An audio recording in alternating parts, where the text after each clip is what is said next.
Yeah, that's, I mean, that's where he lives and dies. And you've seen it. He and I talked a little bit today. One of the pitches that's really hurting him is the slider with right-handers. You saw it again tonight. You know, he got ahead in the count and he left the slider in the plate for the initial base hit. Same thing the other day. Same thing in Washington with Worth. He's, you know, his stuff's fine. He's got to go back, get his, you know, make the pitches he knows that he's capable of doing, so he can get some outs. But you know, he's got that great sinker, and I hate to see him, you know, start relying on those off-speed pitches. Coach, when a player like Jerry struggles a bit, is it better to, you know, say something to kind of cheer him up, or kind of let him deal with things by himself? No, we always cheer him up. I mean, he's one of the best in baseball. He's, you know, this is very uncharacteristic of him ever since he's taken over the closing job. So, you know, we're in as big a shock as anybody. You know, you're always going to have a rough outing. I don't think I've seen Jeurys in the last 2 years, for sure, you know, have back-to-back bad outings. And so we'll just, you know, that's one of the things I got Jerry up because when we got in trouble, if they scored, I didn't want to have him throw too many pitches so I could bring him back tomorrow. But, you know, again, you walk that fine line with closers. Sometimes you think they pitch too much, and other times they aren't pitching enough.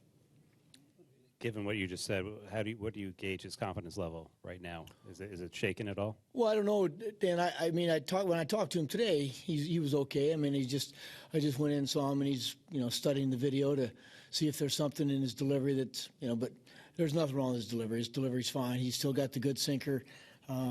You know, he's just not making pitches. Is that something that you're going to need to talk to him about again? Yeah, what just happened? I mean, I think what you bring up is a valid point, and as we're seeing in other parts, you know, when you've had so much success and you start to fail, the one thing we can't forget is we got to still keep their confidence high.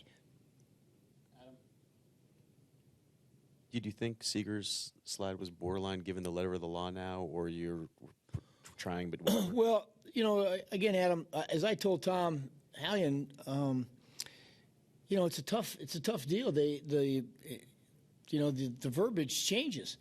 You know, first is you have to slide before the bag. He did. You have to attempt to stay on the bag. He didn't.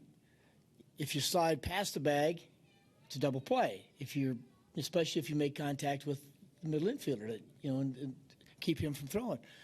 So that's why I challenged it, and I know that they're saying, hey, you got to use a little more common sense. Was there really a legitimate double play? Did you really interfere? Well, to me, you know, the letter of the law says you got to do this, you can't do this, and you can't do that. Well, 2 of the 3 things you can't do, he did. So, and that's why I said it's tough for them. And again, the interpretation is not really here. The interpretation is what's going on in the control tower in New York.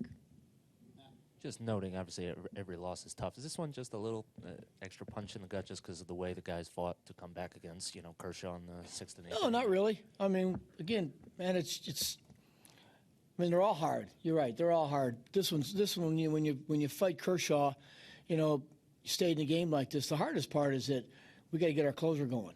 You know, he's been so good, and all of a sudden he's had a couple of rough outings. And I think Dan brings up a good point. We got to get his confidence back, and you know, get him feeling good about himself because, you know, we got a long, long way to go, and we're going to need him to be sharp. Last one, Anthony. Terry, I know this isn't maybe not the right night to ask this with you guys facing Kershaw, but you've had some trouble on offense this month. Where do you think you guys are offensively? You're hitting home runs, but, you know, overall? Well, you know, I always look at it. I don't look at 1 or 2 guys. I look at the entire entity, and I think, you know, throughout your lineup, you've got to get contributions because you're going to have nights where Yoenis is going to be 0 for 4. Somebody's got to pick him up, and there's nights where, you know, your 3 and 4 hitters don't have a good night, so all of a sudden you rely. And we've got to start getting some production out of some of the other guys that, you know, in the lineup. You know, we got a little bit out of, you know, certainly Cabrera tonight. Grandy had a nice night. We got to get Grandy. I got to get Grandy off his feet here pretty soon. He's, you know, I'm playing him to death, but he's starting to do what we want him to do, get on base, but we've just got to start getting some hits. You know, as I've said before, we're built for power, but we got to start getting some hits and not just rely on home runs. Okay.